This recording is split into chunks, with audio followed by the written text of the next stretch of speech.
Hello viewers, welcome to my channel Online Biology Tutorials. In this live of today, we will be reading the chapter 4 Combustion and Flame of Class 8 Science NCERT.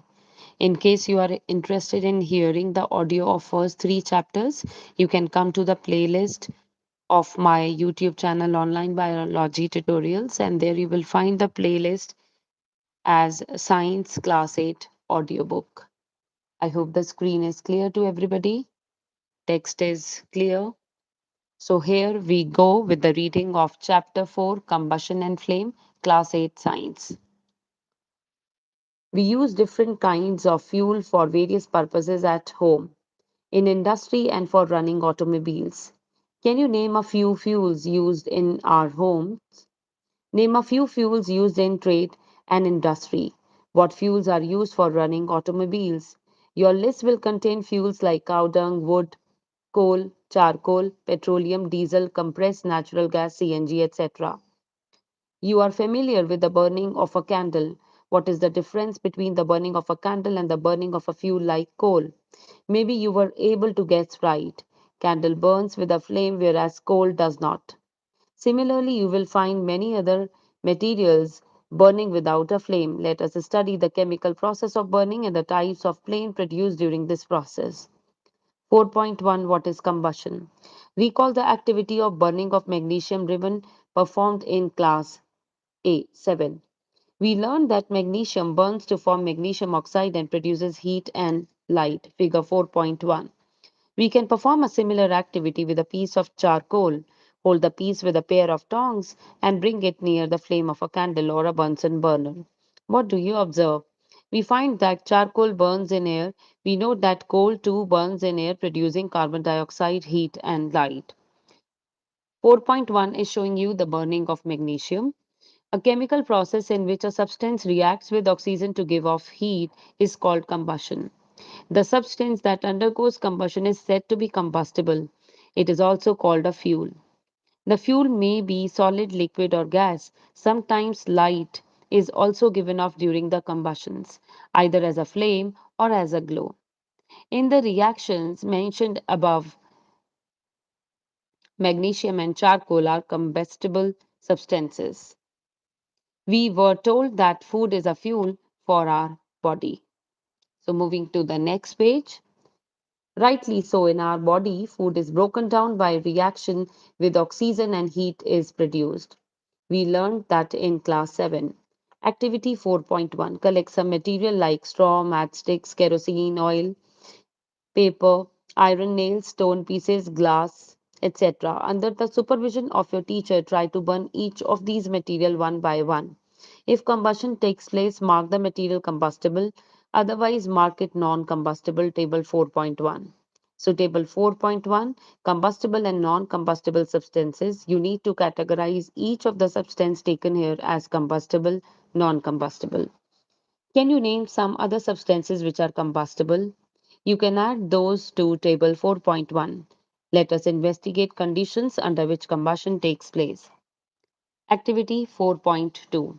Fix a lighted candle on a table, put a glass chimney over the candle and rest it on a few wooden blocks in such a way that air can enter chimney, as shown in figure 4.2a. Observe what happens to the flame. Now remove the blocks and let the chimney rest on the table as shown in figure 4.2b, this one. Again observe the flame. Finally put a glass plate over the chimney as shown in figure 4.2c. Watch the flame again. What happens in the three cases? Does the flame flicker off? Does it flicker and give smoke? Does it burn unaffected? Can you infer anything at all about the role played by air in the process of burning? We find that for combustion, air is necessary. The candle burns freely in case A, when air can enter the chimney from below. In case B, when air does not enter the chimney from below, the flame flickers and produces a smoke. In case C, the flame finally goes off because the air is not available. Next page. We have read that the sun produces its own heat and light. Is it also some kind of combustion? In the sun, heat and light are produced by nuclear reactions. You will learn about this process in higher classes. Activity 4.3. Place a piece of burning wood or charcoal on an iron plate or tawa.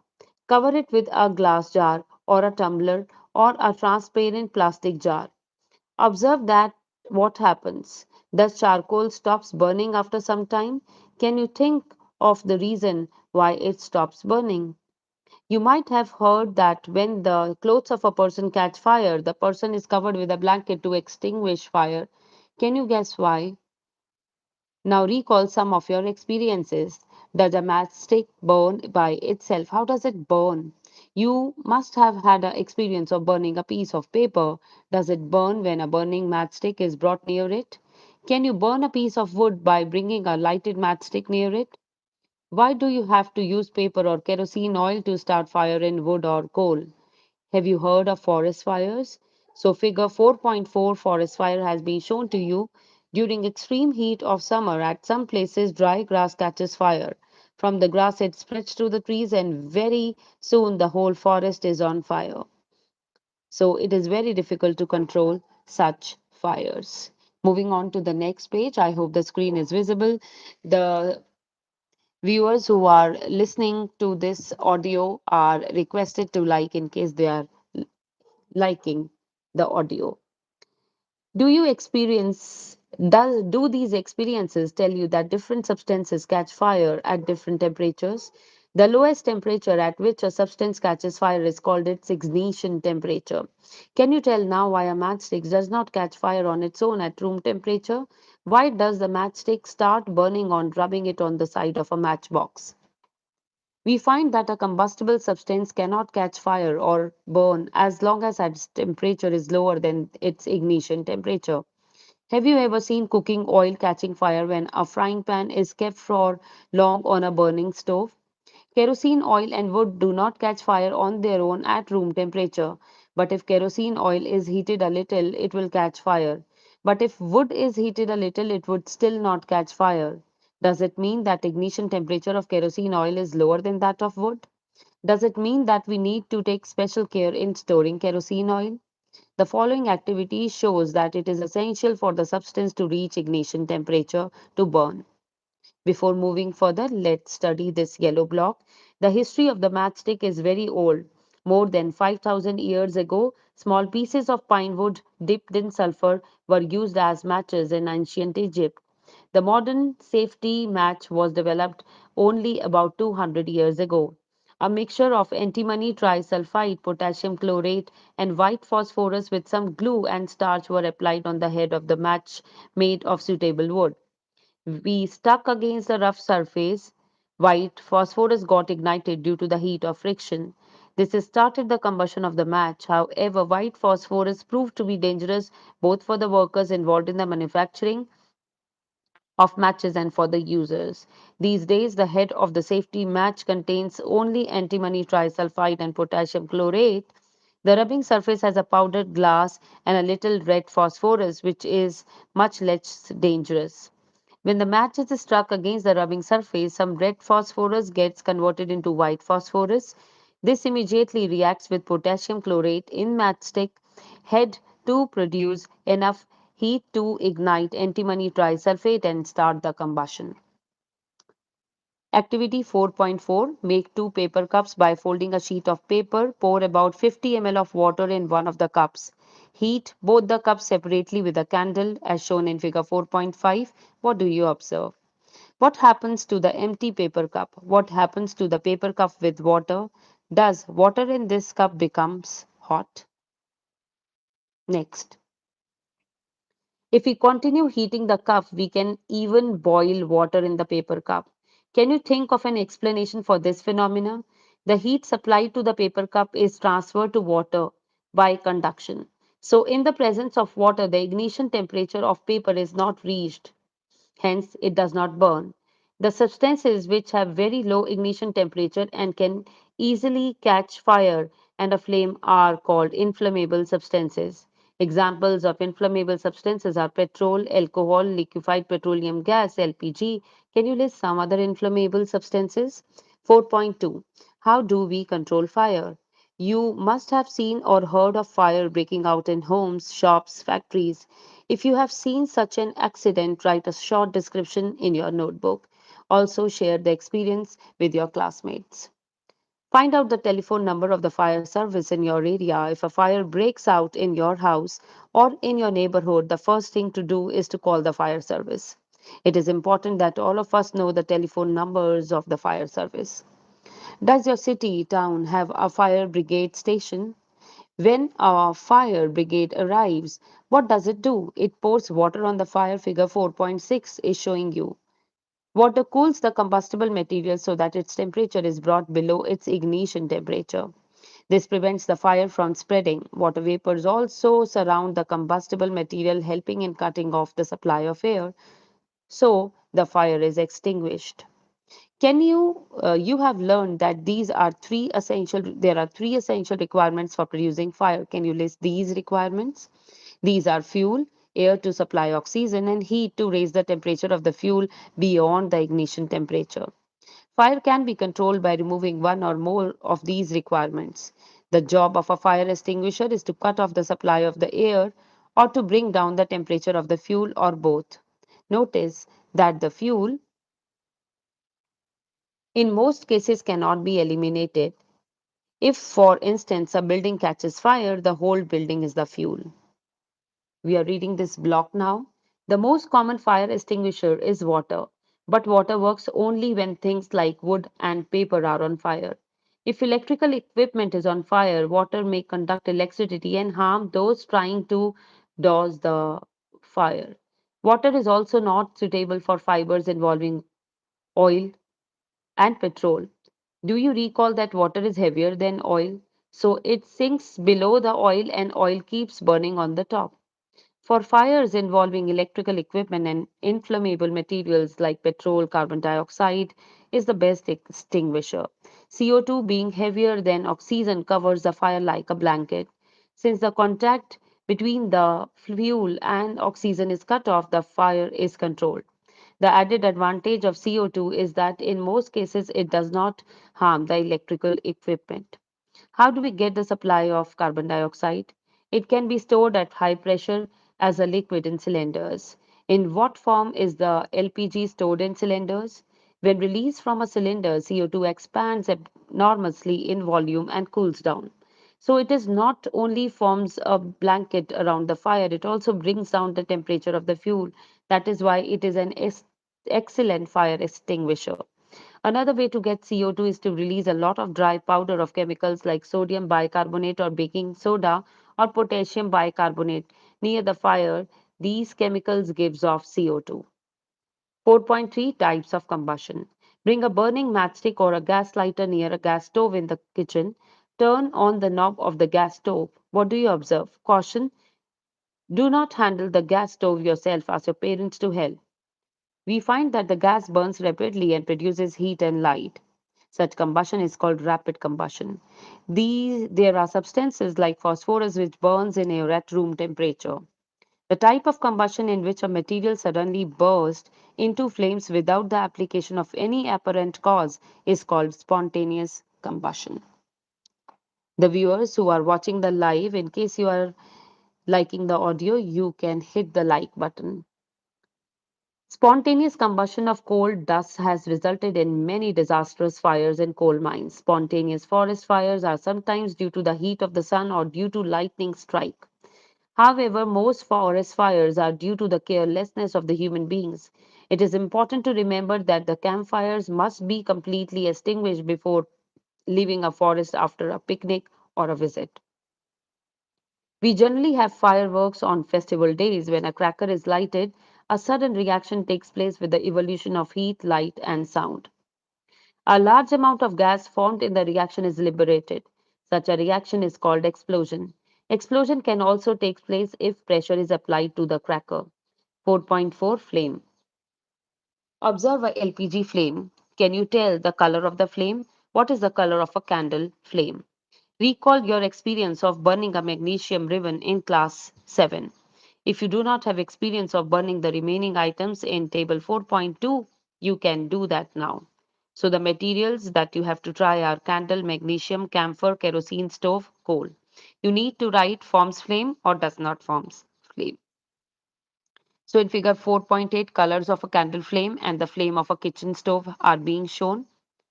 In figure 4.9, flames of kerosene lamp, candle and Bunsen burner are shown to you. Record your observations and mention whether on burning the material forms a flame or not. Next page. 4.5, structure of a flame. Activity 4.5, light a candle. Cautious, be careful. Hold a 4 to 5 centimeter long thin glass tube with a pair of tongs and introduce its one end in the dark zone of a non-flickering candle flame, as shown in figure 4.10. Bring a lighted matchstick near the other end of the glass tube. Do you see a flame caught at its end of the glass tube after a while? If so, what is it that produces a flame? Notice that the wax near the heated wick melts quickly. The substances which vaporize during burning give flames. For example, kerosene oil and molten wax rise through the wick and are vaporized during the burning and form flames. Charcoal, on the other hand, does not vaporize and so does not produce a flame. In activity 4.5, could the vapors of wax coming out of the glass tube be the cause of the flame produced? Figure 4.11 has been showing you what they have said here. When the candle flame is steady, introduce a clean glass light into the luminous zone of the flame. Figure 4.11. So, this is the literature for this is written here, not here. Hold it there with a pair of tongs for about 10 seconds, then remove it. What do you observe?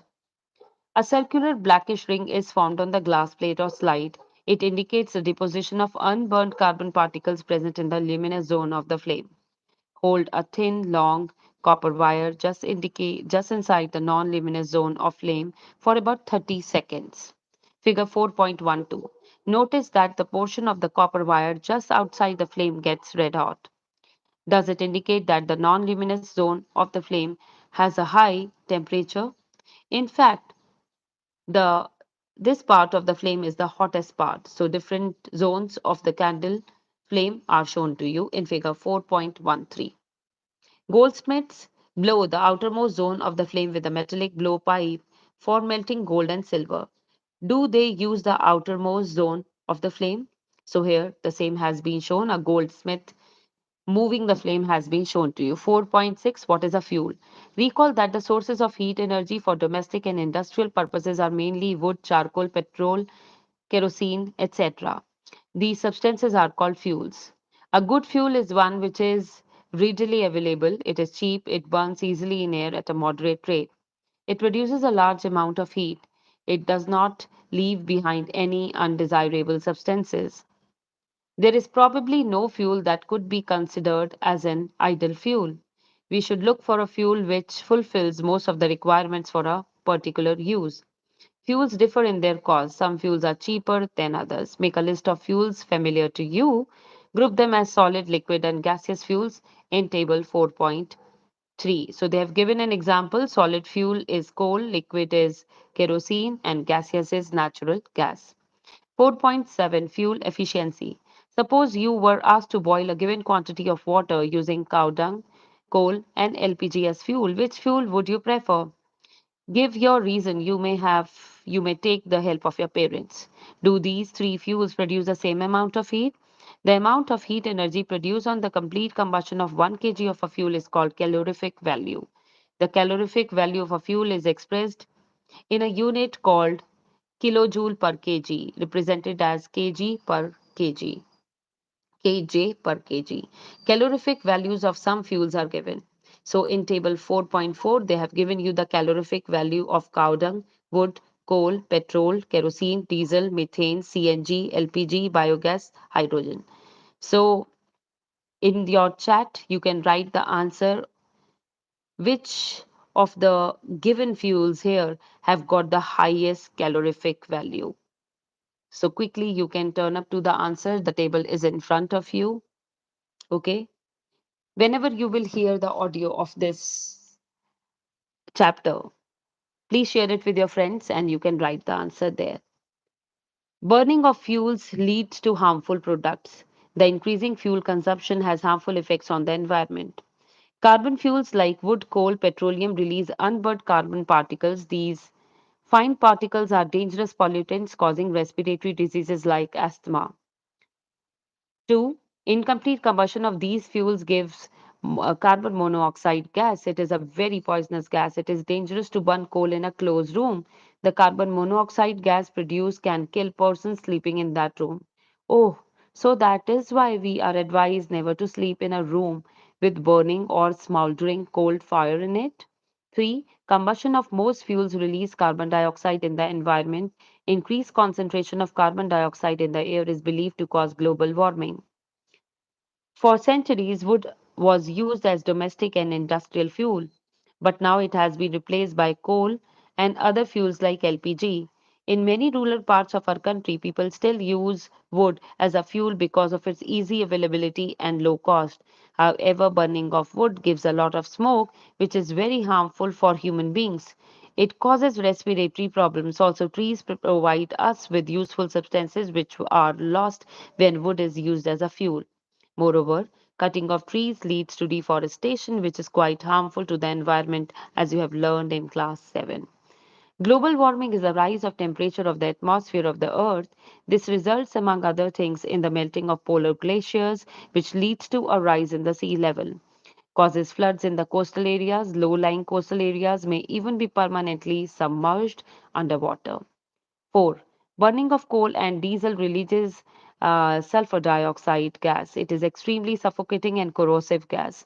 Moreover, petrol engines give off gaseous oxides of nitrogen. Oxides of sulfur and nitrogen dissolve in the rainwater and forms acid. Such rain is called acid rain. It is very harmful for crops, buildings, and soil. The use of diesel and petrol as fuels in automobiles is being replaced by CNG, which stands for compressed natural gas, because CNG produces the harmful products in very small amounts. CNG is a cleaner fuel. So, with this, we are done with the reading of chapter 4, Combustion and Flame of Class 8. The keywords that were there in the chapter are acid rain, calorific value, combustion, deforestation, explosion, flame, fire extinguisher, fuel, fuel efficiency, global warming, ideal fuel, ignition temperature, inflammable substances. Before we end this live, let's read the summary of Chapter 4, Class 8 Science. The substances which burn in air are called combustible. Oxygen in air is essential for combustion.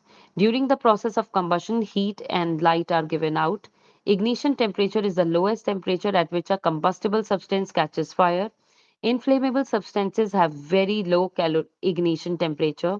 Fire can be controlled by removing one or more requirements essential for producing fire. Water is commonly used to control fires. Water cannot be used to control fires involving electrical equipment or oils. There are various types of combustion, such as rapid combustion, spontaneous combustion, explosion, etc. There are three different zones of a flame: dark zone, luminous zone, and non luminous zone. An ideal fuel is cheaper, readily available, readily combustible, and easy to transport. It has high calorific value. It does not produce gases or residues that pollute the environment. Fuels differ in their efficiency and cost. Fuel efficiency is expressed in terms of its calorific value, which is expressed in units of kilojoule per kg. Unburnt carbon particles in air are dangerous pollutants causing respiratory problems. Incomplete combustion of a gas gives poisonous carbon monoxide gas. Increased percentage of carbon dioxide in air has been linked to global warming. Oxides of sulfur and nitrogen produced by the burning of coal, diesel, and petrol cause acid rain, which is harmful for crops, buildings, and soils. So, with this, we are done with the reading of chapter 4, Combustion and Flame. This was the audio of Class 8 Science, chapter 4. In case you liked it, do hit the like button. Consider subscribing so that you can have the recent notifications whenever this audio will be done further. Stay connected. Thank you.